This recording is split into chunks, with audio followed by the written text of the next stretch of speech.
ക്രിസ്തു യേശുവിൻ്റെ നിസ്തുല്യ നാമത്തിൽ ശുഭസന്ദേശത്തിലേക്ക് സ്വാഗതം.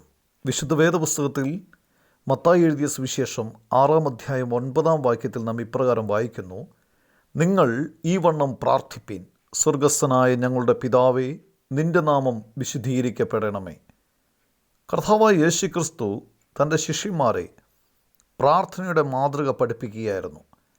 ആ മാതൃകാ പ്രാർത്ഥനയിൽ യേശുക്രിസ്തു ദൈവത്തെ പ്രത്യേകമായ രീതിയിൽ അഭിസംബോധന ചെയ്യുന്നു. ഞങ്ങളുടെ പിതാവേ എന്ന് വിളിക്കുന്നു. ദൈവം സൃഷ്ടിതാവാണ്. ആയതിനാൽ പൊതുവിൽ ദൈവം സർവ മനുഷ്യരാശിയുടെയും പിതാവാണ്. ഈ വാക്യത്തിൽ നാം കാണുന്ന ഈ പ്രത്യേക സംബോധന എന്ന് പറയുന്നത് ഒരു മകൻ തൻ്റെ പിതാവിനെ വിളിക്കുന്നത് പോലെ തന്നെയാണ്. ഞങ്ങളുടെ പിതാവേ എന്ന് വിളിക്കുന്നു. ഒരു പിതാവ് തൻ്റെ മകൻ്റെ ക്ഷേമം അന്വേഷിക്കുന്നു, അവൻ്റെ ആവശ്യങ്ങൾ നിറവേറ്റുന്നു, അവൻ ആവശ്യമായ സുരക്ഷിതത്വം നൽകുന്നു.